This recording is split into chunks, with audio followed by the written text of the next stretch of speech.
Hello my dear students, welcome करता हूं मैं भारत पंचाली और केमिस्ट्री गुरुजी अगेन आप सबका एक बहुत ही ज्यादा इंपॉर्टेंट वीडियो में।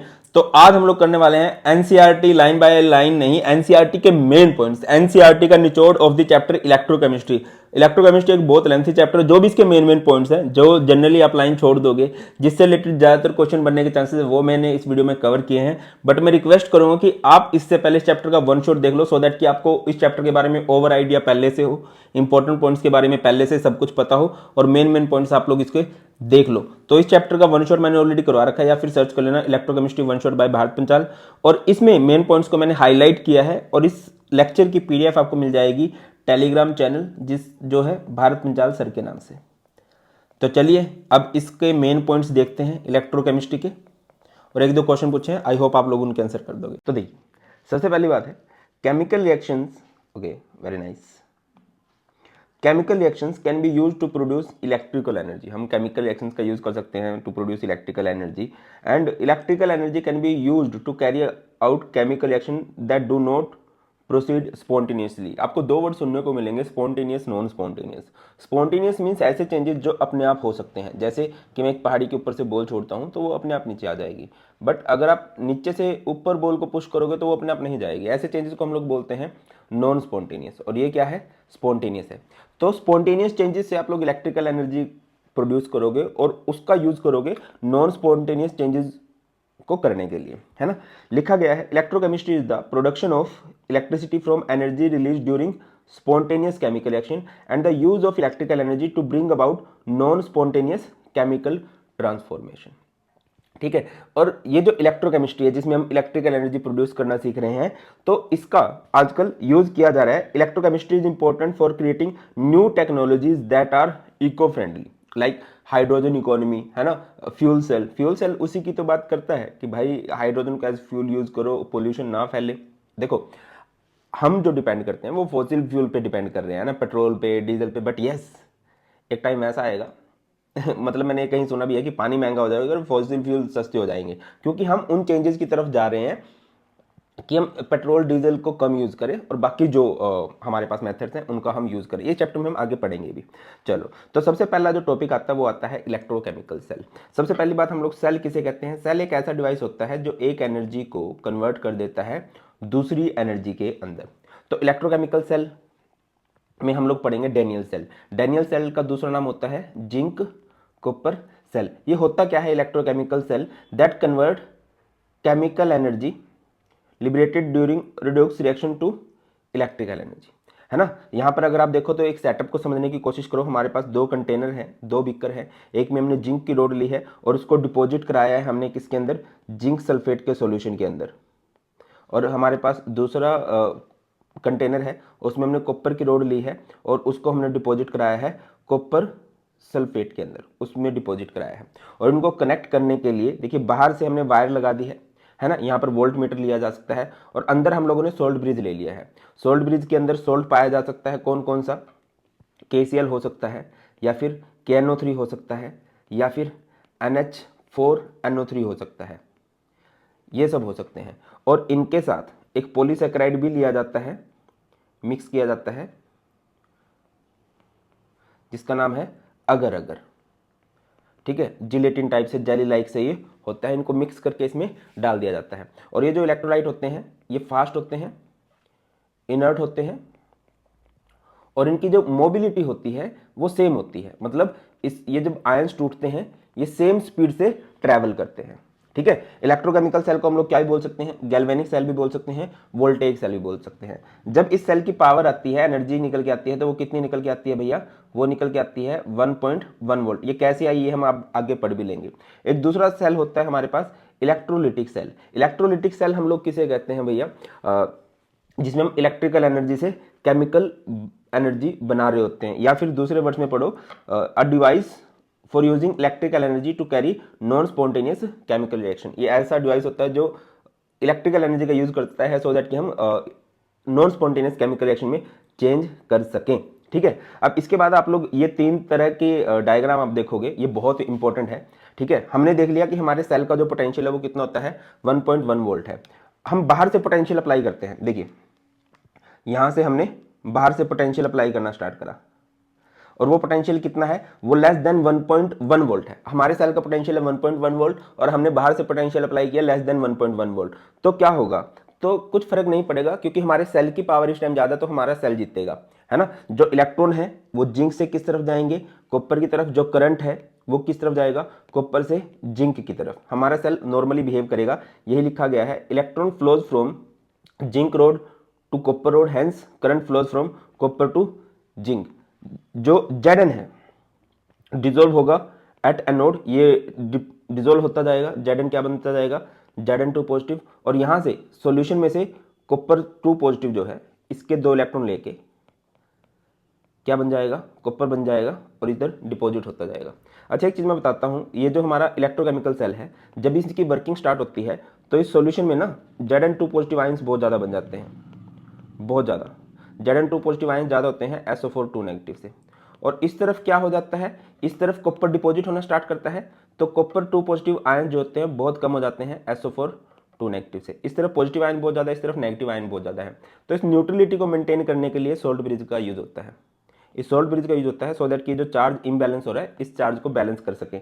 जैसे कि हमारे पास KCl है, तो Cl के नेगेटिव आयन इसके पॉजिटिव चार्ज को बैलेंस करते हैं और K का पॉजिटिव आयन इधर जो नेगेटिव एक्सेस में हो गया उसको बैलेंस करते हैं। आगे आ जाओ, अगर हमारा जो एक्सटर्नल पोटेंशियल है वो 1.1 वोल्ट के ही इक्वल हो जाए तो सेल का पोटेंशियल और बाहर का पोटेंशियल बराबर हो जाता है। ऐसे केस में नो फ्लो ऑफ इलेक्ट्रॉन और current takes place, no chemical reaction occur. अगर 1.1 वोल्ट हो गया तो कोई रिएक्शन होगी ही नहीं। अगर हमारा ये इंपॉर्टेंट केस है 1.1 वोल्ट से ज्यादा हो जाए, है ना, जो एक्सटर्नल पोटेंशियल है वो हमारे सेल की पावर से ज्यादा हो जाए, तो सब कुछ उल्टा हो जाएगा। हमारा इलेक्ट्रोकेमिकल सेल, इलेक्ट्रोकेमिकल सेल जो है बिकम्स इलेक्ट्रोलिटिक सेल। वो क्या बन जाएगा भाई, इलेक्ट्रोलिटिक सेल बन जाएगा। ठीक है, एक तरफ हमने जिंक की रोड ली थी जिंक सल्फेट में, एक तरफ कॉपर की रोड ली थी कॉपर सल्फेट में। अलग अलग इलेक्ट्रोड थी, अलग अलग सॉल्यूशन थे। तो क्या आप एक ही जैसा सॉल्यूशन लेके भी काम चला सकते हो क्या? वैसे देखो, बहुत सारी रोड लेके, बहुत सारे सॉल्यूशन लेके बहुत तरह के सेल बनाए जा सकते हैं, बट आप एक ही तरह का सॉल्यूशन लेके भी काम चला सकते हो। उसकी कंसेंट्रेशन डिफरेंट होनी चाहिए। रिपीट कर रहा हूं, क्या होगा, जैसे इस तरफ आपने जिंक सल्फेट ले लिया, इस तरफ भी आपने जिंक सल्फेट ले लिया, दोनों की कंसेंट्रेशन चेंज कर देना। जैसे 0.1 मोलर है, इसकी 0.01 मोलर, वो चेंज कर देंगे जब कंसेंट्रेशन, तो कहीं एक ही तरह की रोड से, एक ही तरह के सॉल्यूशन से भी आप सेल बना सकते हो। वरना जनरली क्या होता है, अलग अलग रोड होती हैं, अलग अलग सॉल्यूशन होते हैं। आगे मूव करते हैं, तो गैल्वेनिक सेल। गैल्वेनिक सेल में हम क्या करते हैं, गिब्स एनर्जी। गिब्स एनर्जी क्या होती है, Gibbs energy of this spontaneous redox reaction is converted into electrical work, है ना, जिसका हम यूज करेंगे। मैंने क्या बोला, to bring about change in non spontaneous chemical reaction. इसके अलावा भी उस इलेक्ट्रिकल एनर्जी का हम लोग यूज कर सकते हैं running a boat, motor, other electrical gadgets like heater, fan, geyser etcetera, so and so. तो देखिए लेफ्ट साइड में हमारे पास क्या हो रही होती है, लेफ्ट साइड में हमारे पास ऑक्सीडेशन हो रही होती है। कैसे, जिंक 2 इलेक्ट्रॉन देके क्या बन जाता है, जिंक 2 पॉजिटिव प्लस 2 इलेक्ट्रॉन। और राइट साइड में क्या होती है, रिडक्शन। जो कॉपर 2 पॉजिटिव आयन है वो इन 2 इलेक्ट्रॉन को ले लेते हैं और 2 इलेक्ट्रॉन को लेके वो क्या बन जाते हैं, कॉपर। ठीक है, अब ये देखिए जो हाफ हाफ रिएक्शन है, इनको बोलते हैं हाफ सेल्स या फिर रेडॉक्स कपल्स इनको बोल दिया जाता है। ठीक है, each half cell consist of metallic electrode dipped into an electrolyte, की हमने पढ़ लिया है ना। अच्छा, एक ही जैसी बातें ऐसी भी होंगी कि मैं पहले बता चुका हूँ और आप लोगों को आगे दिखेंगी, तो वो एडजस्ट कर लेना आप थोड़ा सा। ठीक है, a potential difference develop between the electrode and the electrolyte which is called electrode potential. अब यहाँ पर आपने इलेक्ट्रोकेमिकल सेल में, गैल्वेनिक सेल में क्या किया, अलग अलग इलेक्ट्रोड ली है, अलग अलग सॉल्यूशन लिया, तो उनके बीच में कुछ ना कुछ पोटेंशियल डिफरेंस डेवलप हो जाएगा। या फिर अगर आप एक मेटल को लो, ठीक है, ये है मेटल और ये है मेटल का सॉल्यूशन, जैसे ये जिंक है और ये जिंक सल्फेट है, इन दोनों के बीच में भी पोटेंशियल डिफरेंस डेवलप हो जाएगा। इसी को हम लोग क्या बोलते हैं, इलेक्ट्रोड पोटेंशियल, है ना। और स्टैंडर्ड इलेक्ट्रोड पोटेंशियल क्या टर्म होती है भैया, जब स्टैंडर्ड कंडीशंस होती हैं, टेम्परेचर 298 केल्विन हो, प्रेशर 1 एटमॉस्फेरिक हो और कंसंट्रेशन 1 मोलर हो, है ना। अब अगली बात करें तो according to IUPAC convention, standard reduction potential are now called standard electrode potential. आप स्टैंडर्ड रिडक्शन पोटेंशियल को क्या मान के चलते हो, standard electrode potential. Reduction potential का मतलब क्या होता है, रिडक्शन का मतलब होता है गेन करना, पता होगा सबको। 2 रिएक्शन होती हैं, एक होती है ऑक्सीडेशन, एक होती है रिडक्शन। ऑक्सीडेशन का मतलब क्या होता है, लॉस ऑफ इलेक्ट्रॉन। तो ऑक्सीडेशन पोटेंशियल क्या होता है? Tendency to lose electron. जैसे जिंक है, जिंक ने 2 इलेक्ट्रॉन दिए और वो क्या बन गया? Zinc 2 positive.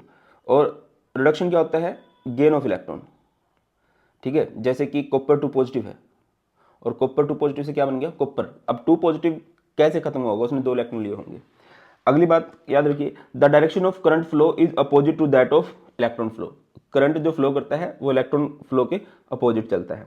आगे मूव करते हैं। The potential difference between the 2 electrodes of a galvanic cell is called the cell potential. मैंने भी बताया कि 2 अलग अलग मेटल लेते हो, अलग अलग सॉल्यूशन के लेते हो, उनके बीच का जो पोटेंशियल डिफरेंस होता है उस पोटेंशियल डिफरेंस को हम लोग क्या बोलते हैं?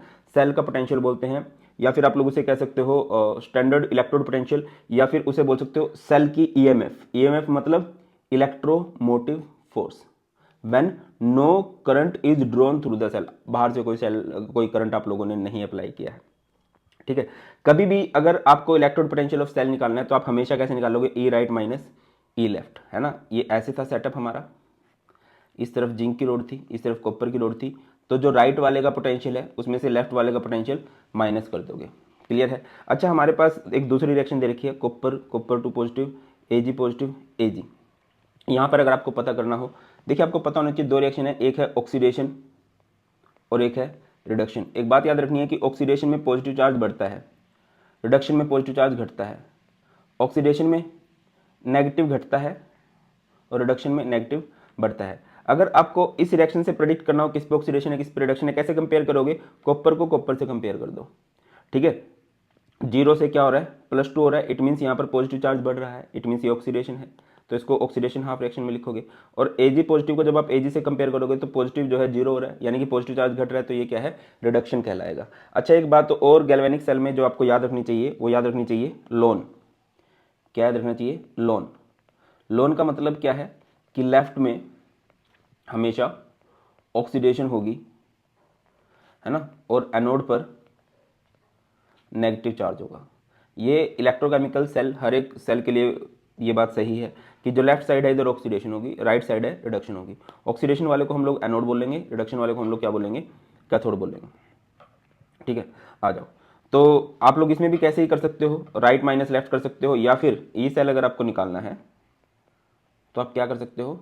ई जिसने रिडक्शन शो की है माइनस ई जिसने ऑक्सीडेशन शो की है। रिडक्शन किस पे होगी? कैथोड पर। ऑक्सीडेशन किस पर होगी? एनोड पर। तो ई कैथोड माइनस ई एनोड भी आप लोग कर सकते हो। अच्छा, अब अगली बात समझें। The potential of individual half cell can not be measured. जैसे हमने जिंक को जिंक सल्फेट में डाल दिया और हम उसका पोटेंशियल डिफरेंस मेजर करना चाहते हैं तो वो पॉसिबल नहीं है ना, कभी भी नहीं निकाल सकते अकेले का। We can measure only the difference between the 2 half cell potential that gives the EMF of the cell. तो अगर हमें किसी भी इंडिविजुअल का निकालना है, ऐसा पॉसिबल नहीं है, तो हमें 2 का डिफरेंस निकालना जाता है। तो उसके लिए हमने एक रेफरेंस के लिए एक डिवाइस बनाया और इस डिवाइस को हम लोग क्या बोलते हैं? Standard hydrogen electrode. यही हमारे पास क्या है? स्टैंडर्ड हाइड्रोजन इलेक्ट्रोड है। इसका दूसरा नाम होता है NHE, नॉर्मल हाइड्रोजन इलेक्ट्रोड। इसको रेफरेंस के लिए यूज किया गया। कुछ ये इसका सेटअप होता है। इसमें यहां पर अगर आप ध्यान दो, यहां पर प्लेटिनम फॉइल होता है। प्लेटिनम फॉइल क्या है? एक इनर्ट इलेक्ट्रोड है जो सरफेस प्रोवाइड करती है कि जो रिएक्शन होनी है हो जाए। ये खुद रिएक्शन में पार्टिसिपेट नहीं करती है। ठीक है, हाइड्रोजन गैस लेते हो और हाइड्रोजन का खुद का पोटेंशियल क्या होता है भाई? इसका खुद का पोटेंशियल हमेशा माना जाता है 0। ठीक है, तो और आपने टेम्परेचर कितना लेना है? 298 केल्विन। प्रेशर कितना लेना है? 1 बार। और कंसंट्रेशन कितनी लेनी है? इसकी हमेशा होती है, देखो लिखा गया है 1 मोलर, और प्रेशर कितना है? 1 बार है। तो सर फिर दूसरे डिवाइस को हम कैसे निकाल पाएंगे? तो दूसरे डिवाइस को हम लोग क्या करते हैं? इसके साथ कनेक्ट करते हैं। जैसे ये हमारे पास स्टैंडर्ड हाइड्रोजन इलेक्ट्रोड है, इस साइड में जिसकी भी निकालनी है, जैसे आपको कॉपर की निकालनी है, कॉपर सल्फेट के साथ इधर डाल दो, या फिर जिंक की डालनी है, जिंक सल्फेट के साथ इधर, जिसकी भी निकालनी है उसको इस साइड कनेक्ट कर लेते हैं और यहाँ पर वोल्ट मीटर में वैल्यू देख लेते हैं, जो भी वैल्यू आ रही होती है।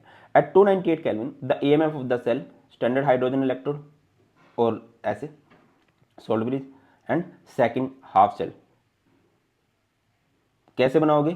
जो ये हाइड्रोजन वाला है इसको हमेशा आप क्या बनाने वाले हो? एनोड बनाने वाले हो। और दूसरे वाले को क्या बनाने वाले हो? कैथोड बनाने वाले। उस पर हमेशा कैथोड बनाने वाले तो उस पर हमेशा रिडक्शन होगी, तो उसका हमेशा रिडक्शन पोटेंशियल आएगा।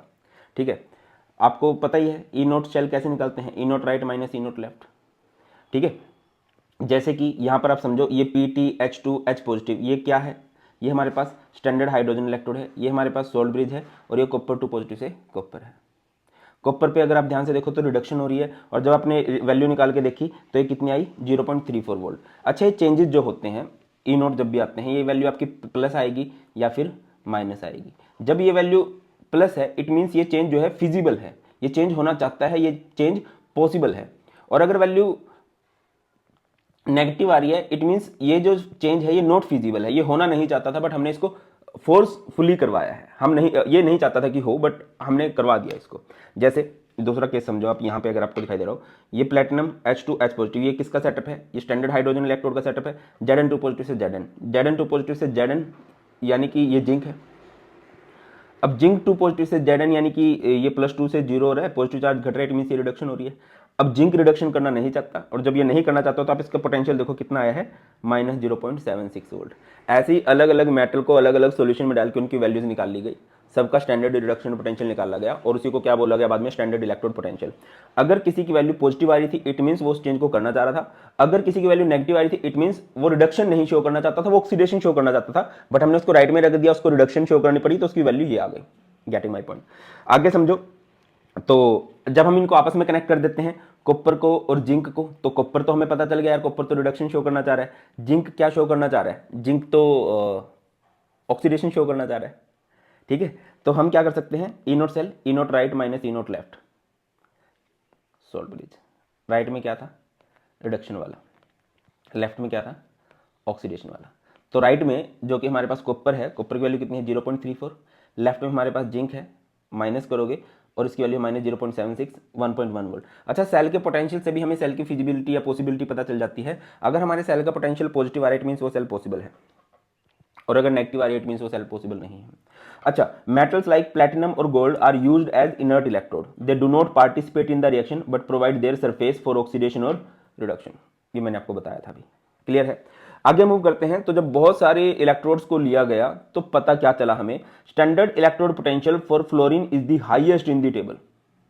जो टेबल बनती है उसमें हाईएस्ट वैल्यू किसकी होती है, फ्लोरीन की होती है, ठीक है ना। F2 has the maximum tendency to get reduced to fluoride ions. Therefore, fluorine is the strongest oxidizing agent. अच्छा, जो रिडक्शन शो करते हैं आपको पता होगा, which undergoes reduction are called, उन्हें आप लोग क्या बोलते हो, बोलिए भाई, उन्हें बोलते हो ऑक्सीडाइजिंग एजेंट। और दूसरी बात, which undergoes oxidation are called reducing agent, reducing agent, ठीक है। तो हाईएस्ट रिडक्शन पोटेंशियल होता है फ्लोराइड का, F2 से F नेगेटिव, वो इलेक्ट्रॉन लेना चाहता है बहुत जल्दी जल्दी, तो वो रिडक्शन शो करना चाहता है, तो ऑक्सीडाइजिंग एजेंट है। Lithium has the lowest electrode potential, इसका सबसे कम होता है, इसको बिल्कुल पसंद नहीं है इलेक्ट्रॉन लेना, ठीक है। ये क्या इंडिकेट करता है, that lithium ion is the weakest oxidising agent while lithium metal is the powerful reducing agent. मतलब ऑक्सीडाइजिंग एजेंट वीक होगा, रिड्यूसिंग एजेंट ये स्ट्रॉन्ग होगा, ठीक है। Electrochemical cell are extensively used for, electrochemical cell का use कहां पर किया जाता है, for determining the pH of solution, solubility product, equilibrium constant, ये भी आप करोगे भी, है ना, एक दो चीजें तो इनमें से आप करने भी वाले हो, लाइक इक्विलिब्रियम कांस्टेंट तो हम निकाल भी लेंगे, and the other thermodynamic properties and potentiometric titration, ये आप लोग ने याद रखना है। आई थिंक यहाँ तक आगे बढ़ते हैं और बात करते हैं चैप्टर का बहुत ही इंपॉर्टेंट टॉपिक है, नर्स्ट इक्वेशन। नर्स्ट इक्वेशन देखिए होता क्या है, स्टैंडर्ड इलेक्ट्रोड पोटेंशियल निकाल लेते हैं हम किसी भी मेटल के लिए या किसी सेल के लिए, उसमें सारी कंडीशन स्टैंडर्ड मानी जाती हैं, बट चक्कर क्या होता है कि हर टाइम कंडीशन स्टैंडर्ड नहीं रह सकती, जो कंसंट्रेशन है वो 1 मोलर से चेंज होती है। तो ऐसे केसेस में हमें नर्स्ट इक्वेशन की जरूरत पड़ जाती है, जो हमें रिलेशन बताती है इलेक्ट्रोड पोटेंशियल का कंसंट्रेशन के साथ, ठीक है।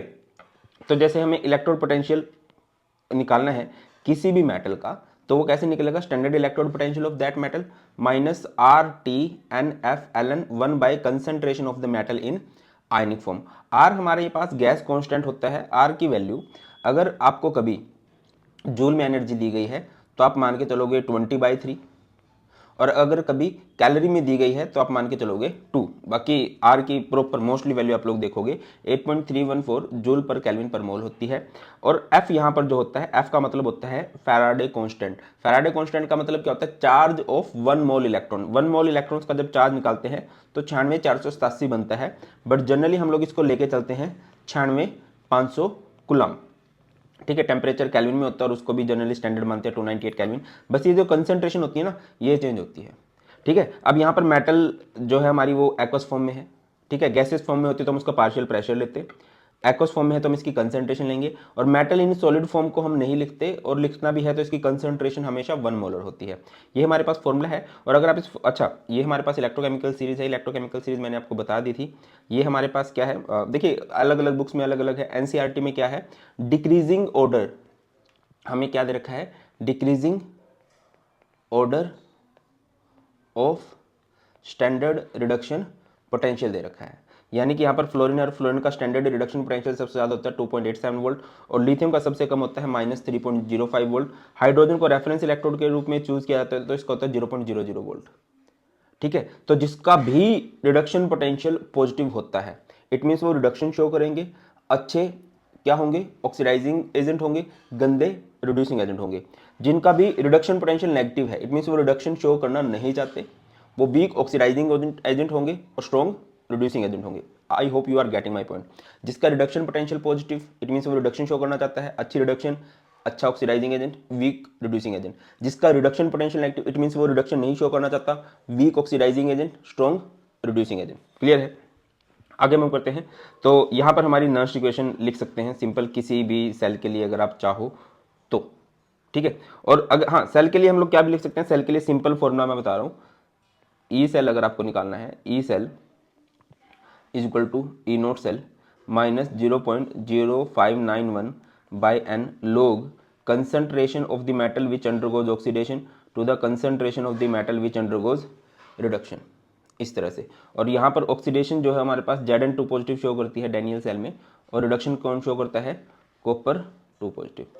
जो ई सेल है, ई सेल मतलब इलेक्ट्रोमोटिव फोर्स जब कंडीशन स्टैंडर्ड नहीं है, depends on the concentration of both Cu2 positive and Zn2 positive. It increase with increase in concentration of Cu2 positive. जो आप Cu2 पॉजिटिव की कंसंट्रेशन बढ़ाओगे तो आपकी ई सेल की वैल्यू क्या हो जाएगी भाई, बढ़ जाएगी। ठीक है, और अगर आप, और इसके अलावा कब बढ़ेगी, देखो कंसंट्रेशन इंक्रीज होनी चाहिए किसकी, जो रिडक्शन शो कर रहा है, कंसंट्रेशन डिक्रीज होनी चाहिए जो ऑक्सीडेशन शो कर रहा है, तो हमारी क्या हो जाएगी, ई सेल की वैल्यू इंक्रीज कर जाएगी, याद रखना। ठीक है, और बाकी एक इसका दूसरा फॉर्मूला होता है E cell E note cell minus RT/NF ln/Q। इसको क्या बोलते हैं, रिएक्शन कोशेंट होता है। रिएक्शन कोशेंट कैसे लिखा जाता है, इक्विलिब्रियम में शायद आपने पढ़ा भी होगा। ये जो है प्रोडक्ट लिख देते हैं, और बाय में क्या लिख देते हैं, रिएक्टेंट एन इलेक्ट्रॉन, कितने इलेक्ट्रॉन का लॉस या फिर गेन हुआ है। अगर मैं आपसे यहाँ से पूछूँ, यहाँ पर आपको दिखाई दे रहा होगा कि 2 का लॉस हुआ है और 1 का गेन हुआ है, बट ऐसा नहीं होता। वैसे तो सिंपल से मैं बता रहा हूँ कि इनको आपस में आप मल्टीप्लाई कर सकते हो। ठीक है, इस तरह से। तो यहाँ पर नंबर ऑफ इलेक्ट्रॉन का लॉस और गेन जब आपसे पूछा जाएगा तो कितना आ जाएगा, 2 आ जाएगा। एक आधा क्वेश्चन ट्राई कर लेते हैं। जैसे कि आप इधर ध्यान दो, ये हमारे पास Mg से Mg2 पॉजिटिव बन रहा है, इट मीन्स ये क्या है, ऑक्सीडेशन है, और ये क्या है, रिडक्शन है। तो आप कैसे लिख सकते हो, E cell is equal to E note cell minus 0.0591 by N log concentration which undergoes oxidation to the concentration which undergoes reduction। इस तरह से लिखा जा सकता है भाई। तो देखिए ई नोट सेल कितना दे रखा है हमें, ई नोट सेल हमें दे रखा है सॉरी यार, ई नोट सेल हमें दे रखा है 3.17 वोल्ट। तो यहाँ पर आप लोग लिख सकते हो 3.17 वोल्ट माइनस 0.059 या 591 बाई एन। एन का मतलब होता है नंबर ऑफ इलेक्ट्रॉन लॉस और गेन। तो आप देखो Mg से Mg2 पॉजिटिव में 2 का है लॉस, और 2 Ag पॉजिटिव मतलब ये 2 है और ये 0 है, 2 का ही गेन है। तो एन आप क्या पुट कर दोगे, 2। Low concentration which undergoes oxidation, oxidation कौन शो कर रहा है, Mg2 पॉजिटिव की आयनिक फॉर्म ले लो। तो कितनी है इसकी कंसंट्रेशन, 0.130, और बाय में Ag पॉजिटिव 0.001 है, डेसिमल के बाद 4 नंबर है, तो आप 10 की पावर क्या कर सकते हो, -4 4 और इसकी पावर क्या करनी पड़ेगी 2 करनी पड़ेगी। सर इसकी पावर हमें 2 क्यों करनी पड़ेगी मैं बताता हूँ। देखो low concentration which undergoes oxidation, oxidation कौन शो कर रहा है Mg2 पॉजिटिव, बाय में रिडक्शन कौन शो कर रहा है Ag पॉजिटिव, उसका क्या कोफिशिएंट, उसका कोफिशिएंट कितना है 2 है। या फिर आप कॉमन सेंस भी यूज कर सकते हो कि Ag पॉजिटिव है, Ag पॉजिटिव तो हमें एक इलेक्ट्रॉन का डिफरेंस दिखा रहा है, जबकि इलेक्ट्रॉन का डिफरेंस कितने का है 2 का है, तो उसकी पावर हमें क्या करनी पड़ेगी 2। उसके बाद कंसंट्रेशन पुट करनी है और आंसर आपका आ जाएगा। क्लियर है कि नहीं। इसके बाद हमें अगर कभी इक्विलिब्रियम कांस्टेंट निकालना हो, इक्विलिब्रियम कांस्टेंट में क्या हो जाता है कि जो आपका ई सेल है वो 0 हो जाता है, तो फॉर्मूला क्या बन जाता है ई सेल तो हमारा क्या हो जाता है भैया 0 हो जाता है, तो E note cell 2.303 RT by NF log concentration which undergoes oxidation to the concentration which undergoes reduction. इसका फॉर्मूला एक्चुअल में ऐसे होगा E note cell is equal to 0.0591 by N log Kc, where this Kc is equilibrium constant. ये हमारे पास क्या होता है इक्विलिब्रियम कांस्टेंट, बाकी टर्म सेम रहती हैं। ई नोट सेल का मतलब होता है standard electrode potential of cell और एन का मतलब होता है नंबर ऑफ इलेक्ट्रॉन लॉस और गेन। जब इक्विलिब्रियम की स्थिति पहुंचती है तो ई सेल 0 हो जाता है। इसके अलावा इक्विलिब्रियम में क्या हो जाता है भैया there is no change in the concentration of Cu2 positive and Zn2 positive, इनकी कंसंट्रेशन सेम रहने लग जाती है इक्विलिब्रियम की स्थिति में। ठीक है, ये फॉर्मूला बन जाता है, याद रखना। और अगर एक क्वेश्चन करना चाहो तो कर सकते हो, जैसे कि यहाँ पे आप ई नोट सेल दे रखा है, ई नोट सेल क्या होगा 0.0591 बाई एन log Kc। तो यहाँ से सबसे पहली बात n देख लो, n कितना होगा कॉपर से कॉपर 2 पॉजिटिव 2 का डिफरेंस है, Ag पॉजिटिव से Ag में 2 का डिफरेंस है। ई नोट सेल कितना है 0.46, तो ई नोट सेल की जगह 0.46 is equal to 0.0591 by N यानी कि 2 log Kc। यहाँ से log Kc की वैल्यू आ जाएगी। और देखिए वैसे आपसे जनरली log Kc ही पूछा जाता है, और अगर Kc पूछा जाए log Kc की वैल्यू आ जाएगी 15.6, तो अगर आपको Kc की वैल्यू निकालनी है ना तो log को अपॉन में लेके चले जाओगे, log अपॉन में जाएगा तो एंटी log आ जाएगा और एंटी log आपको सोल्व करना रहेगा। आगे मूव करते हैं। Next is electrochemical cell and Gibbs energy of the reaction. Gibbs energy हमें क्या बताती है कि maximum work done by the cell, की सेल हमारा कितना मैक्सिमम वर्क कर सकता है। और अगर कभी आपको इलेक्ट्रिकल वर्क डन निकालना हो इन 1 सेकंड तो वो किसके इक्वल होता है electrical potential multiplied by total charge pass, कि आपने उसमें से कितना चार्ज पास कराया है। गिब्स फ्री एनर्जी का फॉर्मूला क्या होता है भैया delta G is minus N F, delta G nought का निकालना हो ई नोट सेल, और डेल्टा जी क्या होता है minus N F E cell. एक चीज़ ज्ञान की बता दूं मैं आपको, ई सेल जो होता है या ई नोट सेल जो होता है वो क्या है एक इंटेंसिव प्रॉपर्टी है, इससे रिलेटेड एमसीक्यू बन जाते हैं। ये क्या है भैया एक इंटेंसिव प्रॉपर्टी है। और डेल्टा जी जो है या डेल्टा जी नोट जो है वो एक एक्सटेंसिव प्रॉपर्टी है।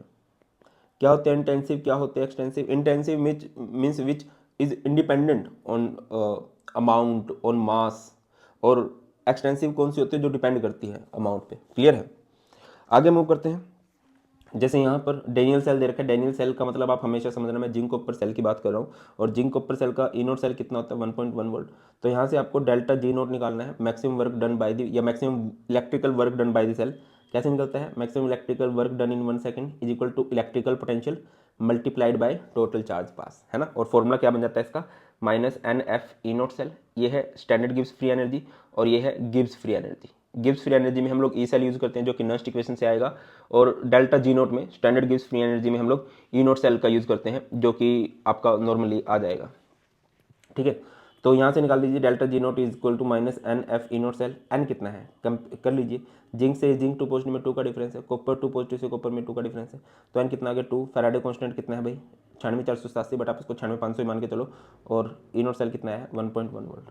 तो यहाँ से आपका कुलाम वोल्ट आएगा, कुलाम वोल्ट होता है जूल, तो इनिशियली आपका आंसर आएगा जूल में, आप उसे किलो जूल में कन्वर्ट कर सकते हो by dividing from 1000।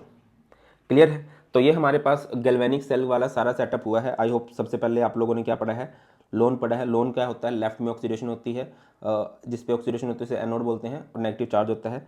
E cell of Daniell cell कितना होता है या ई नोट सेल कितना होता है भैया उसका 1.1 वोल्ट होता है। ई नोट सेल अगर आपको कभी भी निकालना है तो इसका बेस्ट फॉर्मूला क्या है ई nought right minus E nought left. अगर आपको सेल नोटेशन करनी है, किसी सेल को रिप्रेजेंट करना है, तो सेल की नोटेशन क्या होगी भैया? सेल नोटेशन होगी लेफ्ट साइड में ऑक्सीडेशन होती है, सोल्ट ब्रिज रिडक्शन हो जाएगी। ठीक है, इसके बाद आप लोगों ने शी का यूज़ किया। शी क्या है? एक रेफरेंस इलेक्ट्रोड है, कोज आप कभी भी इक्वली मेटल का इलेक्ट्रोड पोटेंशियल नहीं निकाल सकते हो। और याद रखिए, standard reduction potential is considered as standard electrode potential, है ना, ये आईपीएससी ने बोला है। फ्लोरीन जो है, फ्लोरीन सबसे ज़्यादा उसका रिडक्शन पोटेंशियल है, वो स्ट्रोंगेस्ट क्या है? रिड्यूसिंग एजेंट है। गलत बोल रहा हूँ, जब उस पर रिडक्शन होगी तो वो स्ट्रोंगेस्ट ऑक्सीडाइजिंग एजेंट है। और जो लिथियम है वो स्ट्रोंगेस्ट क्या है भाई? रिड्यूसिंग एजेंट है। उसके बाद हम लोगों ने नॉन्स्ट इक्वेशन का यूज़ किया। नॉन्स्ट इक्वेशन क्या बोलती है? E cell is equal to E note cell minus 0.0591 by N log concentration which undergoes oxidation to the concentration which undergoes reduction. ठीक है ना। इसकी वैल्यू क्या होनी चाहिए भैया? कम होनी चाहिए। देखो, इसकी वैल्यू जब डिक्रीज होगी तभी इसकी वैल्यू बढ़ेगी, और इसकी वैल्यू बढ़नी चाहिए, इसकी कंसंट्रेशन बढ़नी चाहिए, तब इसकी वैल्यू बढ़ेगी। ये रिलेशन आपने किया है कंसंट्रेशन का। अच्छा, सेम मेटल का और सेम सॉल्यूशन का भी आप लोग गैल्वेनिक सेल बना सकते हो। उसके लिए क्या करना पड़ेगा? कंसंट्रेशन डिफरेंट करनी पड़ेगी। इसके बाद आप लोगों ने लोग केसी निकाला, इक्विलिब्रियम कांस्टेंट निकाला, तो ई नोट सेल का फॉर्मूला क्या है? 0.0591 बाई एन लोग केसी। इसके बाद आप लोगों ने स्टैंडर्ड गिब्स फ्री एनर्जी निकाली, delta G naught is minus N F E note cell, maximum work done अगर आपको निकालना हो। बस यही था अभी डैनियल सेल में, गैल्वेनिक सेल में। इसके बाद हम लोग मूव करेंगे किसकी तरफ? कंडक्ट। आगे बढ़ते हैं और बात करते हैं conductance of electrolytic solution. Conductance means क्या होता है? Is with which electricity flows through a conductor, कि कितनी आसानी से किसी जगह से इलेक्ट्रिसिटी पास हो सकती है। अब कंडक्टेंस दो तरह के हो सकते हैं, कंडक्टर दो तरह के हो सकते हैं, मेटालिक कंडक्टर, इलेक्ट्रोलिटिक कंडक्टर। उसके बारे में हम लोग बात करेंगे। ठीक है, उससे पहले थोड़ा सा हम लोग बात कर लेते हैं रेजिस्टेंस के बारे में। रेजिस्टेंस, अब यहाँ पर थोड़ी सी फिजिक्स वाली टर्म है, आपको पता है। जो रेजिस्टेंस है उसको रिप्रेजेंट किया जाता है आर से, और मेजर किया जाता है इसको ओहम से। मेजर्ड इसकी यूनिट होती है ओहम। और जिस डिवाइस का यूज़ किया जाता है उस डिवाइस को बोलते हैं व्हीटस्टोन ब्रिज। आपने फिजिक्स में बहुत पढ़ा होगा इसके बारे में। चलो, तो अगली बात है, electrical resistance of any object is directly proportional to length. अगर रेजिस्टेंस की बात करता हूँ तो वो डायरेक्टली प्रोपोर्शनल होता है लेंथ के, और इन्वर्सली प्रोपोर्शनल होता है to the area of cross section. तो यहाँ से आर इज इक्वल टू क्या हो जाएगा? L by A. इसको हटाऊंगा तो ये क्या हो जाएगा? R is equal to rho L by A. यहाँ पर ये जो रो सिंबल है ये किसको रिप्रेजेंट करता है? रजिस्टिविटी को। और रजिस्टिविटी का अगर आपको फॉर्मूला निकालना है तो ये क्या हो जाएगा? रो आर इंटू में A by L, where R की यूनिट होंगी ओहम और A area, metre square by length metre, तो इसकी यूनिट बन जाएंगी ओहम मीटर। ऐसा यूनिट इज ओहम मीटर। बाकी आजकल आप देखोगे कि बहुत फेमस यूनिट कौन सी हो रही है इसकी? ओहम सेंटीमीटर हो रही है। ठीक है ना। आगे मूव करते हैं। बाकी रजिस्टिविटी की बजाय इसका ज़्यादा फेमस नाम कौन सा होता है?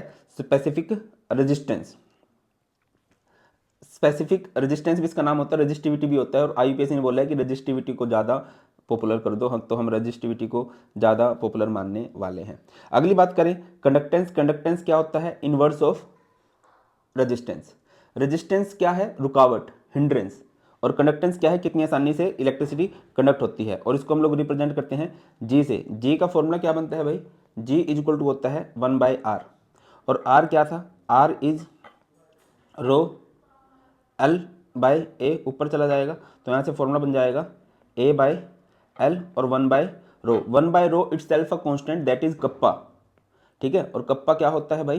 कप्पा इज कंडक्टिविटी, या फिर आप इसको स्पेसिफिक कंडक्टेंस भी बोल सकते हो।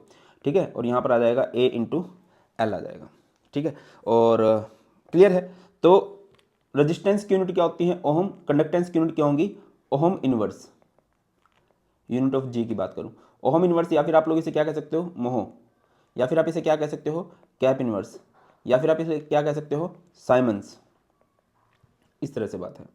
आगे मूव करते हैं। नेक्स्ट है, अब सब्सटेंसेस को क्लासिफाई किया है on the basis of magnitude of conductivity, की कितनी उधर से कंडक्टिविटी हो रही है। तो तीन तरह से आप सब्सटेंस को क्लासिफाई कर सकते हो, मटेरियल को क्लासिफाई कर सकते हो: conductor, insulator and semiconductor, depending upon the magnitude of their conductivity. अब मैं बात करता हूँ substances like glass, ceramics etcetera have very low conductivity are known as insulator. और अगर मैं बात करूँ यहीं पर किसकी, मेटल्स की, and their alloys have very large conductivity are known as conductors. और इसके अलावा substances like silicon, doped silicon, gallium, arsenide having conductivity between conductor and insulator are called semiconductor. और कुछ होते हैं जो जिनको हम लोग बोलते हैं सुपर कंडक्टर, है ना। सुपर कंडक्टर क्या होते हैं, certain materials called super conductors by definition have zero resistivity, ठीक है, जिसकी रेजिस्टिविटी जीरो हो या फिर जिसकी कंडक्टिविटी इनफाइनाइट हो। Earlier only metals and their alloys at very low temperature, मतलब पुराने ज़माने में क्या आता था, जो मेटल हैं जब हम उनको लेते हैं 0 to 15 केल्विन के टेम्परेचर पर तो वो सुपर कंडक्टर है। बट बाद में भाई साइंटिस्ट रेगुलर खोज करते रहते हैं, तो नई खोज उन्होंने की है तो पता चला है कुछ मटेरियल्स ऐसे हैं, कुछ मिक्स ऑक्साइड ऐसे हैं जो हाई टेम्परेचर पर भी सुपर कंडक्टिविटी शो कर सकते हैं।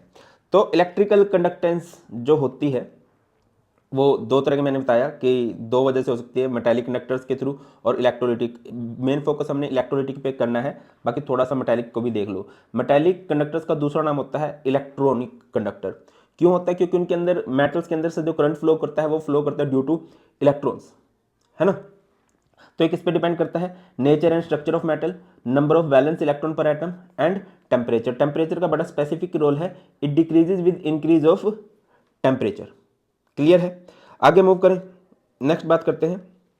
और नेक्स्ट है हमारे पास electrolytic conductance. Electrolytic conductance like NaCl है, NaCl भी अच्छा कंडक्टर है। लिखा गया है very pure water has small amount of hydrogen and hydroxyl ions which tends to its very low conductivity. When electrolytes are dissolved in water, they furnish their own ions in solution, hence its conductivity also increases. जब पानी है, जब पानी में से current pass कराया जाता है, पानी के खुद के भी आयंस होते हैं, बहुत थोड़े से होते हैं, तो इसकी कंडक्टिविटी बहुत कम होती है। बट जब हम उसमें कुछ इलेक्ट्रोलाइट डालते हैं तो हमने क्या ऑब्जर्व किया कि इसकी कंडक्टिविटी बहुत ज़्यादा बढ़ जाती है, क्योंकि उसके अंदर आयंस डिसोशिएट होते हैं। और देखिए जो करंट फ्लो होता है वो होता है इलेक्ट्रिकली चार्ज पार्टिकल्स, वो कुछ भी हो, वो इलेक्ट्रॉन्स हो सकते हैं, इलेक्ट्रॉन्स की वजह से तो मेटालिक कंडक्टर है, और अगर वो आयंस की वजह से है तो वो इलेक्ट्रोलिटिक कंडक्टर है, आयनिक कंडक्टर है। क्लियर है, इसके बारे में हमने बात करनी है। तो इलेक्ट्रोलाइट किसे कहते हैं, जो इलेक्ट्रिसिटी कंडक्ट करते हैं। दो तरह के इलेक्ट्रोलाइट होते हैं हमारे पास, एक होता है स्ट्रॉन्ग और एक होता है भाई वीक। स्ट्रॉन्ग कैसे होते हैं, ऐसे इलेक्ट्रोलाइट जो पूरे के पूरे डिसोशिएट हो जाते हैं। वीक क्या होते हैं, जो जिनका बहुत थोड़ा सा पोर्शन डिसोशिएट हो पाता है। तो आयनिक कंडक्टेंस जो होती है वो डिपेंड करती है नेचर ऑफ इलेक्ट्रोलाइट पे। अगर कोई स्ट्रॉन्ग इलेक्ट्रोलाइट है तो बहुत ज़्यादा उसकी कंडक्टेंस हो जाएगी, उसमें से बहुत ज़्यादा करंट पास होगा। Size of ions, size of ions का क्या फंडा है कि अगर बड़े बड़े आयंस हैं तो वो इजीली मूव नहीं कर पाएंगे। Nature of solvent and it's viscosity, अगर विस्कोसिटी कोई सॉल्यूशन ज़्यादा गाढ़ा है तब भी आयंस इजीली मूव नहीं कर पाएंगे, तो वहाँ पर भी कंडक्टेंस थोड़ी कम हो जाएगी। कंसंट्रेशन ऑफ इलेक्ट्रोलाइट, जितनी ज़्यादा कंसंट्रेशन होगी उससे भी कंडक्टिविटी पे फर्क पड़ने वाला है। और सबसे इंपॉर्टेंट रोल है टेम्परेचर। टेम्परेचर पढ़ते हैं तो it increases with increase in temperature. क्यों, क्योंकि टेम्परेचर बढ़ने से डिग्री ऑफ डिसोसिएशन बढ़ती है, ज़्यादा आयंस बनते हैं, हेंस आयनिक कंडक्टेंस भी बढ़ जाती है। अगला है passage of direct current through ionic solution over a prolonged period can lead to change in its composition due to electrochemical reaction. आगे पढ़ेंगे हम लोग कि अगर कोई इलेक्ट्रोलाइट है और आप उसमें से बहुत देर तक करंट पास कराते जाओ तो उसकी कंपोजिशन पे फर्क आने लगता है, यस आने लगता है, उसे वो पढ़ने वाले हैं। आगे बढ़ते हैं, measurement of the conductivity of ionic solution. अगर आपको कभी कंडक्टिविटी प्रिडिक्ट करनी है, रेजिस्टेंस को प्रिडिक्ट करने के लिए तो हम लोग क्या किसका यूज करते हैं, व्हीटस्टोन ब्रिज का। और व्हीटस्टोन ब्रिज में हम लोग पहले कंडक्टिविटी सेल लगाते हैं।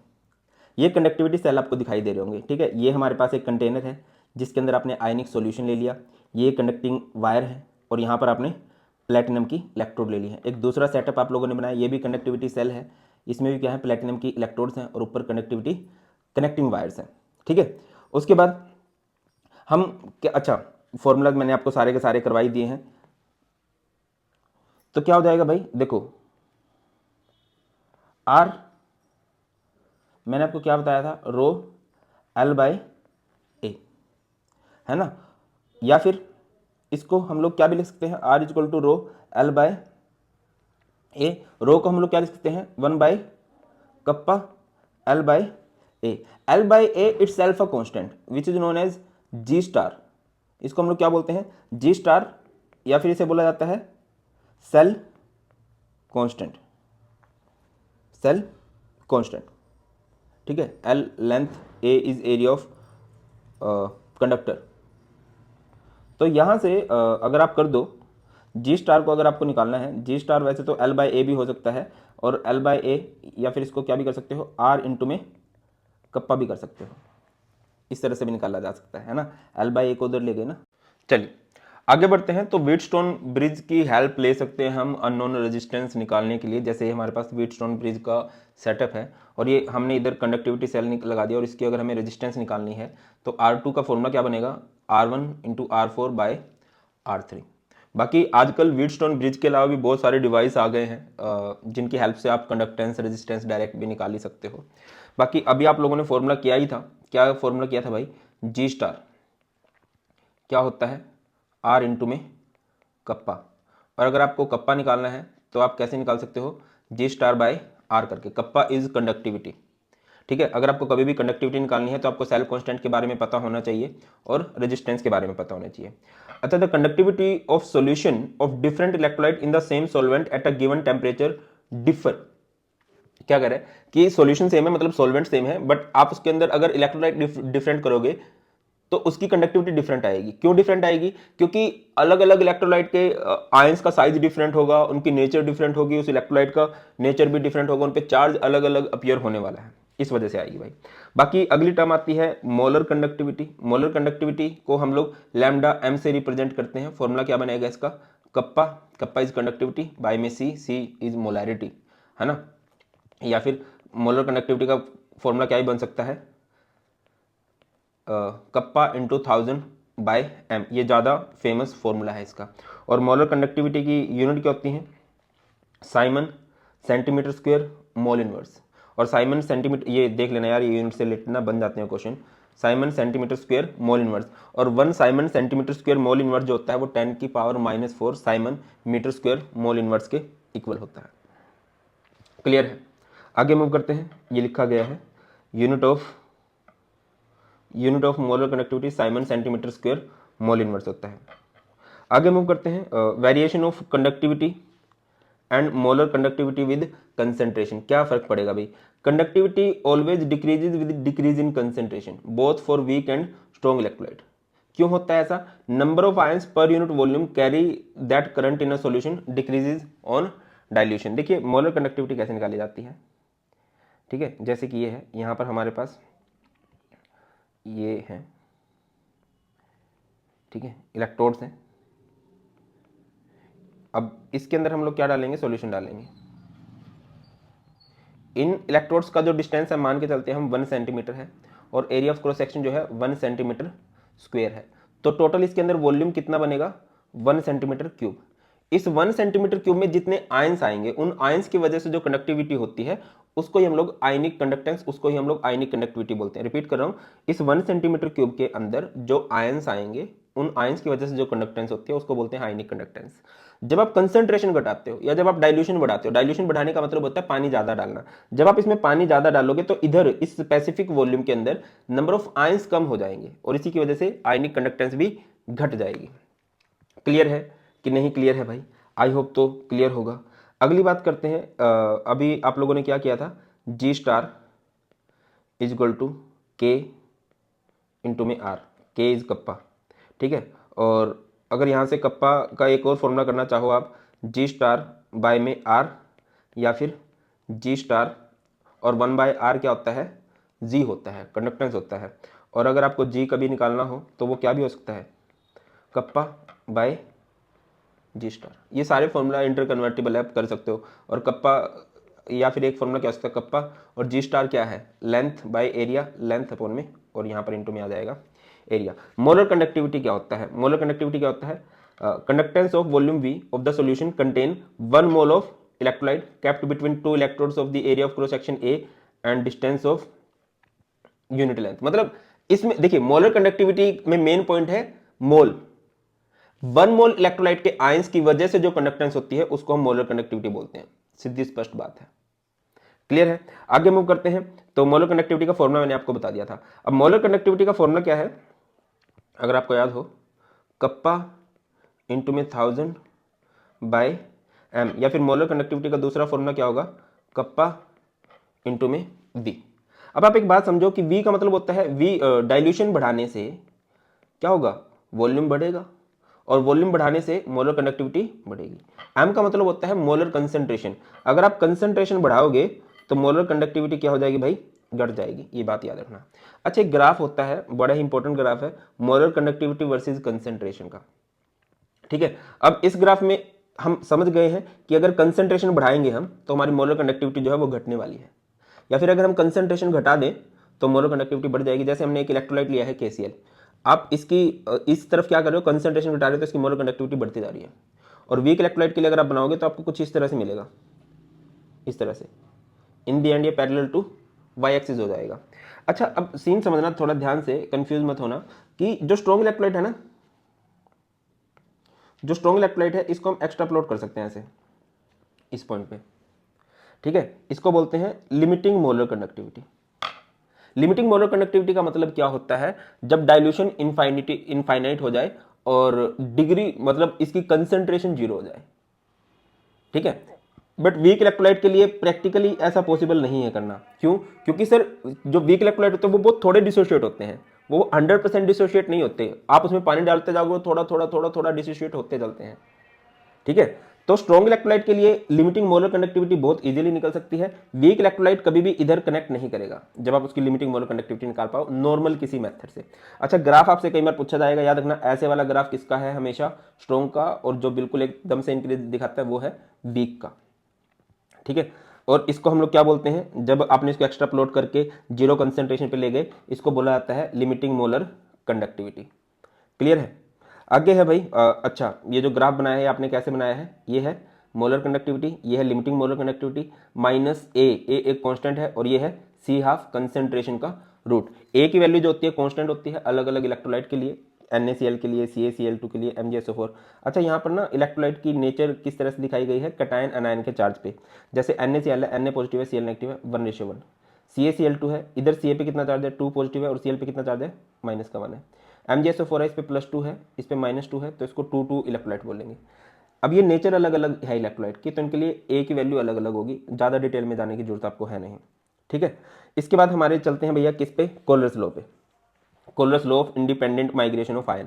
उन्होंने क्या बोला, molar conductivity of an electrolyte can be represented by the sum of individual contribution of anion and cation of the electrolyte. अगर आपको किसी भी इलेक्ट्रोलाइट की लिमिटिंग मोलर कंडक्टिविटी निकालनी है, किसी भी इलेक्ट्रोलाइट की लिमिटिंग मोलर कंडक्टिविटी निकालनी है, तो वो क्या हो जाएगी भाई, sum of individual contribution of cation and anion. ठीक है ना? अच्छा, यहां पर लैम्डा कुछ इस तरह से डालोगे जब आप इलेक्ट्रोलाइट लेने वाले हो, और इधर लैम्डा मेन तो यही है, कटायन अनायन के लिए प्रॉपर ये इस तरह का लैम्डा लगाओगे। NaCl की लिमिटिंग मोलर कंडक्टिविटी निकालोगे तो डिपेंड करेगी Na positive pay, Cl negative पे। आप किसी की भी निकाल लो, किसी की भी अगर आप निकालोगे तो इसी तरह से निकाली जा सकती है। आगे मूव करते हैं, तो आपको कुछ लिमिटिंग मोलर कंडक्टिविटी की वैल्यू दे रखी है, तो आप इनको जोड़ के निकाल सकते हो। जैसे मैं आपको बोलता हूँ Cl, अच्छा दे रखी है ना, जैसे मैं आपको बोलता हूँ HCl की निकालो यार लिमिटिंग मोलर कंडक्टिविटी, तो आप H को जोड़ दोगे और Cl को जोड़ दोगे तो कितना आ जाएगा, 349.6 और 76.3। ठीक है, वीक इलेक्ट्रोलाइट क्या होते हैं, जिनकी डिग्री ऑफ डिसोसिएशन बहुत कम होती है। तो ऐसे केस में बहुत इजी नहीं है लिमिटिंग मोलर कंडक्टिविटी निकालना, क्योंकि इनकी डिग्री ऑफ डिसोसिएशन बहुत कम है।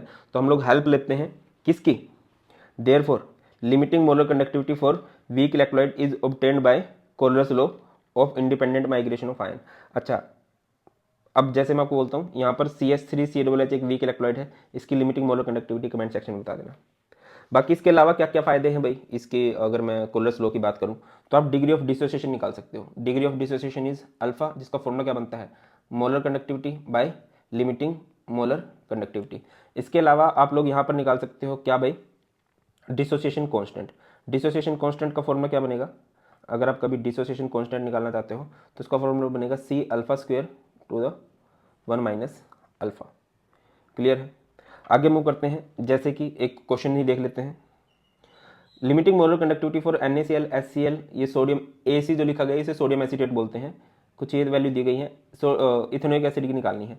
तो इथेनोइक एसिड क्या होता है, CH3COOH। तो आपको किस किस की दे रखी है, NaCl की दे रखी है, इसके अलावा HCl की दे रखी है, इसके अलावा सोडियम एसीटेट की दे रखी है। तो इसके लिए अगर आपको इसकी लिमिटिंग मोलर कंडक्टिविटी निकालनी है तो आपको क्या करना पड़ेगा, इन दोनों को प्लस करना पड़ेगा, क्योंकि इसमें आपको CH3 मिलेगा और इससे आपको H मिलेगा, और माइनस कर दोगे फर्स्ट को। ये जैसे इसको इक्वेशन नंबर 1 बोल दो, इसको इक्वेशन नंबर 2 बोल दो, इसको इक्वेशन नंबर 3 बोल दोगे, 3 + 2 - 1 कर दोगे।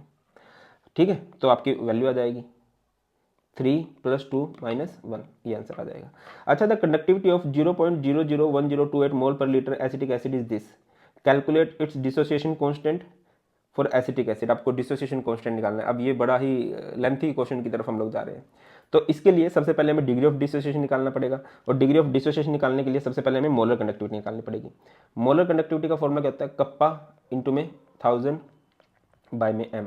कप्पा कितना है भाई, कप्पा इज कंडक्टिविटी 4.95 इंटू में 10⁻⁻5 इंटू में 1000, और मोलैरिटी कंसंट्रेशन कितनी रखी है, 0.001028। जब आप इसको सोल्व करोगे तो आपकी मोलर कंडक्टिविटी आ जाएगी ये। फिर इसके बाद आप इसकी डिग्री ऑफ डिसोसिएशन निकालोगे, molar conductivity by limiting molar conductivity. Molar conductivity तो यही है, और लिमिटिंग मोलर कंडक्टिविटी आपको दे ही रखी है एसिटिक एसिड की 390.5, तो यहाँ पर आ गया आपका डिग्री ऑफ डिसोसिएशन। अब इसके बाद डिसोसिएशन कांस्टेंट निकालोगे। डिसोसिएशन कांस्टेंट का फॉर्मूला क्या होता है, C⁴/1 - alpha, where C is molar concentration, α² ये रहा डिग्री ऑफ डिसोसिएशन का स्क्वायर, 1 - अल्फा, आंसर आ जाएगा। जो बच्चे कहते हैं कि नहीं होता। उसके बाद हमारे पास आ जाते हैं electrolytic cell and electrolysis. Electrolytic cell क्या होते हैं, जिसमें आप एक्सटर्नल वोल्टेज को अप्लाई करते हो। अभी थोड़ी देर पहले आप लोगों ने एक बात बोली थी, क्या बोली थी आप लोगों ने, दैट कि अगर किसी इलेक्ट्रोलिटिक सॉल्यूशन में से प्रोलॉन्ग टाइम के लिए आप इलेक्ट्रिसिटी पास कराओगे तो उसकी कंपोजिशन पे फर्क पड़ने लग जाएगा। तो ये कंपोजिशन हमें कौन बताती है, ये कंपोजिशन हमें बताती है इलेक्ट्रोलिसिस। ठीक है, ओके, मैं यहाँ पर आपको, अच्छा ये हमारा निपट गया है ना, तो मैं कोशिश करता हूँ यहाँ पे ना आपको इसका एक समअप कर देता हूँ जो अभी तक हमने किया है। सबसे पहले हमने रेजिस्टेंस किया था। रेजिस्टेंस क्या होता है, ρL/A। रो क्या होता है, R × A/L। Unit of resistance क्या होती है, ओहम। और यूनिट ऑफ रो क्या होती है भाई, क्या होती है यार, यूनिट ऑफ रेजिस्टिविटी क्या होती है, ओहम मीटर। इसके बाद आप लोगों ने कंडक्टेंस निकाला, दैट इज जी। जी क्या होता है भाई, कप्पा A/L। और अगर आपको कभी कप्पा निकालना हो तो ये क्या बन जाएगा, G × में L/A। L/A is G star, G star is cell constant, G star is cell constant, that is L/A। और यहाँ से आप लोग क्या भी कर सकते हो, अच्छा कप्पा क्लियर है। अगर आपको कप्पा निकालना हो क्या हो जाएगा, G × में G स्टार, या फिर ये हो सकता है आपका G स्टार बाय R, ये भी फॉर्मूला बन सकता है। एक आपका मोलर कंडक्टिविटी होता है। मोलर कंडक्टिविटी क्या होता है, कप्पा बाय C और कप्पा × V, या फिर कप्पा × 1000 बाय M। इसके बाद मोलर कंडक्टिविटी के बारे में एक और बात की थी आप लोगों ने, मोलर कंडक्टिविटी इंक्रीज करती है विद इंक्रीज इन डाइल्यूशन और डिक्रीज इन कंसेंट्रेशन। और जो कप्पा है कंडक्टिविटी है वो इंक्रीज करता है विद इंक्रीज इन कंसेंट्रेशन और डिक्रीज इन डाइल्यूशन। ये आप लोगों ने बातें की हुई हैं भाई, सिंपली, ठीक है ना। आगे मूव करते हैं। नेक्स्ट हमारे पास आ गया फैराडे लॉ। अच्छा, इलेक्ट्रोलिसिस वाला कंसेप्ट समझते हैं एक बार थोड़ा सा, और मैं चाहूंगा, मैंने इस पर एक डिटेल वीडियो बना रखी है, उसको भी आप लोग देख लेना। तो जैसे कि आप लोगों ने यहाँ पर इलेक्ट्रोड्स डाल दी, ठीक है, यहाँ पर आप लोगों ने बाहर से बैटरी कनेक्ट कर दी है, और ये DC बैटरी होती है। तो जैसे कि यहाँ पर NaCl है, मोल्टन फॉर्म में है, NaCl है, और यहाँ का शॉर्टकट याद रखना, पैनिक। पैनिक, पैनिक का मतलब क्या होता है, positive is anode, negative is cathode. ये जो पॉजिटिव टर्मिनल है इसे हम लोग क्या बोलेंगे, एनोड, और जो नेगेटिव टर्मिनल है इसे आप लोग क्या बोलोगे, कैथोड। नेगेटिव टर्मिनल कैथोड है ना, इसकी तरफ Na पॉजिटिव जाएगा, और जो नेगेटिव टर्मिनल है उसकी तरफ कौन जाएगा भाई, anion, Cl negative. At cathode, cathode पर कौन सी रिएक्शन होती है, अगर आपको पता हो बेटा जी, कैथोड पर हमें देखने को मिलती है रिडक्शन। ठीक है, तो रिडक्शन में क्या होगा, गेन ऑफ इलेक्ट्रॉन। तो Na पॉजिटिव जो है इलेक्ट्रॉन का गेन करेगा, और इलेक्ट्रॉन का गेन करके क्या बन जाएगा, Na सॉलिड, और सॉलिड होकर ये इधर डिपॉजिट होता चला जाएगा। एट एनोड क्या होगा, एनोड पर क्या होगा, जो Cl नेगेटिव है, एनोड पर कौन सी रिएक्शन होती है, ऑक्सीडेशन होती है तो ये क्या करेगा, इलेक्ट्रॉन को लॉस करेगा और यहाँ पर ये हाफ Cl2 बन जाएगा, क्लोरीन गैस बन जाएगी भाई। यहाँ पर क्या बन जाने वाली है हमारे पास, क्लोरीन गैस। आगे मूव करते हैं तो नेक्स्ट है भाई हमारे पास, देखिए इसके बाद इलेक्ट्रोलिसिस के बारे में बहुत डिटेल में किसने बताया हमें, फैराडे दादा ने बताया। फैराडे के दो लॉ हैं, फैराडे का फर्स्ट लॉ, फैराडे का सेकंड लॉ। फैराडे का फर्स्ट लॉ क्या बोलता है, amount of chemical reaction which occur at any electrode during electrolysis by a current is proportional to the quantity of electricity pass through the electrolyte. क्या कहना चाह रहा है कि सिंपल वर्ड्स में मास जो डिपॉजिट होगा किसी भी इलेक्ट्रोड पे वो डिपेंड करता है मैं कितना चार्ज पास कराऊंगा, और यहाँ से ये हो जाएगा Z इंटू क्यू, और Z क्या होता है I इंटू में T। किसी भी इलेक्ट्रोड पर कितना मास डिपॉजिट होगा डिपेंड करता है कि मैंने कितना करंट पास करवाया है और कितने टाइम के लिए पास करवाया है। और अगर मैं Z की बात करूँ, Z को हम लोग बोलते हैं इलेक्ट्रोकेमिकल इक्विवेलेंट। क्या बोलते हैं, इलेक्ट्रोकेमिकल इक्विवेलेंट, और इसका फॉर्मूला क्या होता है, molar mass by N.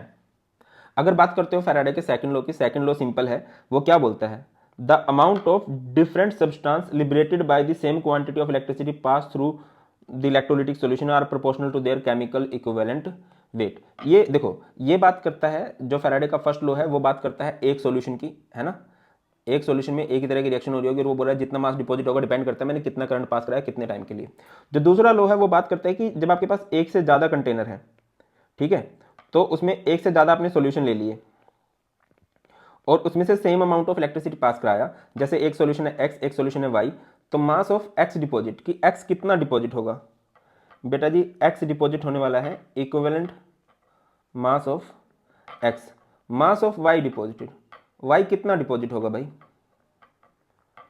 Equivalent mass of y, है ना, यही होने वाला है और तो कुछ होगा नहीं, इस तरह से, ठीक है। और फैराडे के बारे में मैंने आप लोगों को ऑलरेडी बता रखा है। फैराडे क्या होता है भैया, चार्ज ऑफ 1 मोल इलेक्ट्रॉन, और 1 मोल इलेक्ट्रॉन्स का चार्ज कितना बनता है 96,487 कूलम पर मोल या फिर 96,500 कूलम, ठीक है ना।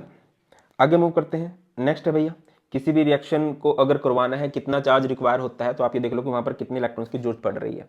जैसे आपको Mg बनाना है फ्रॉम Mg2 पॉजिटिव, तो वो 2 इलेक्ट्रॉन लेगा, तो यहाँ पर आपको 2 फैराडे की रिक्वायरमेंट है, ठीक है। अगर आपको Al3 पॉजिटिव से Al बनाना है तो आपको 3 फैराडे की जरूरत होने वाली है। बाकी क्वेश्चन देखो, ये फैराडे के फर्स्ट लॉ से रिलेटेड है। A solution of copper sulphate is electrolysed for 10 minute with a current of 1.5 ampere, what is the mass of copper deposited at cathode. तो इस तरह से जब सॉल्यूशन आ जाए तो ब्रेक डाउन कर लो कॉपर सल्फेट को। जब कॉपर सल्फेट को ब्रेक डाउन करोगे तो ये ब्रेक डाउन होगा Cu2 पॉजिटिव में, SO4 2 नेगेटिव में, ठीक है। अब ये जो Cu2 पॉजिटिव है कैथोड पर कब डिपॉजिट होगा, 2 इलेक्ट्रॉन्स लेके, तो ये बन जाएगा कॉपर। तो यहाँ से आप W जब निकालोगे, W होगा Z into I into T। Z क्या होता है, molar mass, molar mass by N into F into I into T। अब मोलर मास कितना होता है भाई कॉपर का, कॉपर का मोलर मास होता है 63.5 बाई में N, इसने कितने इलेक्ट्रॉन का लॉस गेन हुआ 2, फैराडे कांस्टेंट 96,500, कितना करंट है भाई 1.5 एम्पियर, कितने टाइम के लिए है 10 मिनट्स के लिए है, टाइम आपको सेकंड में लेना है।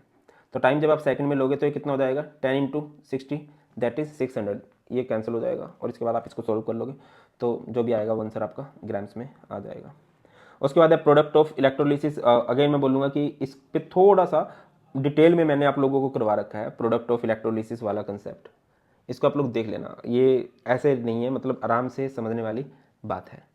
यहाँ पर एक थ्योरी चलती है प्रेफरेंशियल PDT है, वो प्रेफरेंशियल डिपोजिशन थ्योरी, डिपॉजिट होने की जो थ्योरी है, ठीक है। उसमें क्या होता है कि जैसे एक जगह पर आपने एक्वस ले लिया, कौन, NaCl ले लिया, तो एक्वस NaCl में मतलब H2O भी है, NaCl भी है, H2O भी है, मैं लिंक दे दूंगा इसका प्रोडक्ट ऑफ इलेक्ट्रोलिसिस का।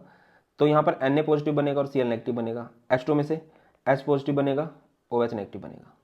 तो अब 2 कटायन है, तो इनमें से 2 बंदे हैं जो कैथोड पर जा सकते हैं, तो एट कैथोड, और सिमिलरली ऐसे ही ये दोनों कहाँ पर चले जाएंगे, एट एनोड। अब इनमें से कौन रिडक्शन शो करेगा, Na पॉजिटिव, कौन रिडक्शन शो करेगा, OH negative. OH negative reduction show करके O2 बनाता है, ठीक है, और Na पॉजिटिव रिडक्शन शो करके Na बनाता है, ठीक है। क्या लिखा गया है, product of electrolysis depend on the nature of material being electrolysed. किस इलेक्ट्रोलाइट को आप इलेक्ट्रोलाइज करवा रहे हो और किस इलेक्ट्रोड्स का आप यूज़ कर रहे हो। प्लेटिनम और गोल्ड जो होती हैं ये तो इनर्ट होती हैं, इनसे कोई फर्क नहीं पड़ता, बाकी दूसरियों से फर्क पड़ जाता है। बाकी मैं कोशिश करूंगा एक बहुत डिटेल क्लास आज नहीं तो कल इस टॉपिक पे आ जाएगी, एक नए वाली, ठीक है। नीट जेई कोई भी क्वेश्चन हो आप उसको ईजिली कर। चलिए तो अभी देख लेते हैं थोड़ा सा बैटरीज के बारे में। देखो यार, बैटरी हम 3 तरह की बैटरी पढ़ने वाले हैं, primary, secondary and fuel cell. Primary battery कौन सी होती है? जो नॉन रिचार्जेबल होती है, जिनमें रिडॉक्स रिएक्शन सिर्फ एक बार होती है और वो एक लिमिटेड टाइम पीरियड के लिए यूज़ की जा सकती हैं। जैसे कि 2 प्राइमरी बैटरी में बहुत फेमस एग्जाम्पल है, first is dry cell and second is mercury cell, है ना। ये 2 मेन सेल होते हैं, तो ये दोनों ही नॉन रिचार्जेबल हैं। और जो मर्क्यूरी सेल है इसकी वोल्टेज फिक्स रहती है, इसकी जो वोल्टेज है वो फिक्स रहती है। क्यों रहती है? क्योंकि इसमें नॉन आयोनिक रिएक्शन होती है, नॉन आयोनिक रिएक्शन होती है, दैट्स वाई, ठीक है। और ड्राई सेल की अगर मैं बात करूं, जैसे वो रिमोट वाला सेल देखो आपने, रेडियो वाला सेल देखो, वो वाला है, कुछ इस तरह का सेटअप होता है। इसके अंदर एक ग्रेफाइट की रोड है, बाहर जिंक का वेसल है, अंदर इसके अंदर पाउडर भरा गया MnO2 का, कार्बन ब्लैक का, अमोनियम क्लोराइड का। ऑक्सीडेशन किस पर होती है? ये जो बाहर का वेसल है दैट इज जिंक। अब रिडक्शन किस पे होती है? कैथोड पर, MnO2 पे, और जो NH4Cl है। कुछ इस तरह से इसकी रिएक्शन होती है। जिंक ने 2 इलेक्ट्रॉन देने हैं, Zn2 पॉजिटिव बनेगा, MnO2 NH4 पॉजिटिव इलेक्ट्रॉन लेगा, ये क्या बनेगा? MnOOH plus NH3। अब अगर मैं आगे बात करता हूँ तो आगे हमारे पास होता है मर्क्यूरी सेल। मर्क्यूरी सेल को हम लोग बटन सेल भी बोलते हैं। अच्छा, ये जो सेल है ये वोल्टेज देता है, कितनी देता है भाई? 1.5 वोल्ट की, ठीक है ना। आगे मूव करते हैं, जस्ट अ मिनट, ठीक है। तो ये हमारे पास मर्क्यूरी सेल है, अगर आप ध्यान से देखो तो ये हमारे पास है मर्क्यूरी सेल। मर्क्यूरी सेल का भी सेटअप थोड़ा सेम ही होता है कि बाहर एक वेसल है दैट इज जिंक वेसल, इसके अंदर एक छोटी सी ग्रेफाइट की रोड होती है इसके अंदर भी, और इसके अंदर जो पेस्ट भरा गया है वो किसका भरा गया है? HgO का एंड KOH का। तो एनोड ऑक्सीडेशन होती है जिंक पे, जिंक क्या करेगा? इलेक्ट्रॉन देगा, Zn2 पॉजिटिव बनेगा, और वो Zn2 पॉजिटिव 2OH में से ऑक्सीजन को निकालेगा ZnO, एंड 2OH नेगेटिव में से जब ऑक्सीजन 2 नेगेटिव बाहर निकल गया तो बच क्या गया? H2। कैथोड पर कौन है? कैथोड पर है HgO, यहाँ से पानी आ गया और इलेक्ट्रॉन आ गए, ये Hg 2OH नेगेटिव। और अगर आप यहाँ से ओवरऑल सेल रिएक्शन लिखना चाहो तो ये लिखी जाएगी Zn plus HgO gives ZnO plus Hg। Overall cell reaction जो है वो नॉन आयनिक है, दैट्स वाई इस सेल का पोटेंशियल फिक्स रहता है। और कितना रहता है भाई? 1.35 वोल्ट रिमेन्स कॉन्स्टेंट, ठीक है ना।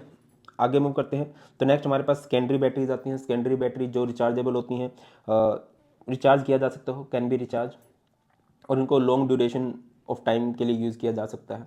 इसका एक बढ़िया सा एग्जांपल है लेड स्टोरेज बैटरी, है ना। और लेड स्टोरेज बैटरी के अंदर एक तो होता है एनोड, एनोड पर कौन होता है भाई? लेड होता है। एक होती है कैथोड, कैथोड पर कौन होता है भाई? लेड ऑक्साइड होता है। और एक होता है इलेक्ट्रोलाइट, इलेक्ट्रोलाइट कौन सा होता है? 38% सोल्यूशन ऑफ H2SO4, ठीक है। तो रिएक्शन को देख लो, एनोड पर लेड ने इलेक्ट्रॉन दिए, SO4 2 नेगेटिव के साथ जुड़ के PbSO4 बन गया। कैथोड पर PbO2 ने इलेक्ट्रॉन लिए, बाकी ये 4H पॉजिटिव भी होते हैं, SO4 2 नेगेटिव। ये कहाँ से आते हैं? ये आयनिक पोर्शन, ये 4H positive, SO4 2 negative, SO4 2 negative, ये आता है इलेक्ट्रोलाइट से, दैट इज H2SO4, ठीक है ना। तो ये 2 ऑक्सीजन तो इस 4 हाइड्रोजन के साथ 2H2 बना लेंगे, और Pb 2 इलेक्ट्रॉन लेगा, SO4 2 नेगेटिव लेगा, PbSO4 बनेगा। और इसको जोड़ के लिख देंगे तो हमारे पास रिएक्शन बन के आ जाएगी। कौन सी रिएक्शन बन के आ जाएगी भाई? Pb plus PbO2 gives PbSO4 plus 2H2O। जब आप, ये है ड्यूरिंग डिस्चार्जिंग, जब ये सेल डिस्चार्ज हो रहा है, खत्म हो रहा है। अगर आप रिचार्जिंग में इसकी रिएक्शन करना चाहोगे तो सारी रिएक्शन उल्टी हो जाएंगी, एनोड कैथोड बन जाएगा, मतलब ये एनोड ये कैथोड बन जाएगा, ये वाली रिएक्शन लेफ्ट में आएगी और ये वाली रिएक्शन राइट में आ जाएगी, बस और कुछ नहीं है। इसके बाद हम, अच्छा एक हमारे पास ये निकल कैडमियम सेल भी होता है, इसमें ज़्यादा कुछ टेंशन लेने की जरूरत नहीं है, ठीक है। इसको थोड़ा सा आप लोग देख सकते हो। और क्या है कि ये थोड़ा सा एक्सपेंसिव रहता है, तो इसके बारे में ज़्यादा डिटेल में हम लोग नहीं जाते हैं। बस आप लोग याद रखो कि यहाँ पर एनोड का काम कौन करता है?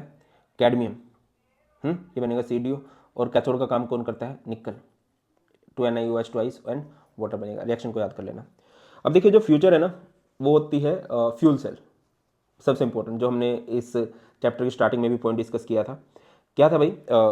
Production of electricity in thermal plants is not a very efficient method and a major source of pollution. उसकी एफिशिएंसी बहुत कम है, 40% है। और इसमें जो इलेक्ट्रिसिटी बनाई जाती है वो फॉसिल फ्यूल से, कोल, गैस, ऑयल से बनाई जाती है।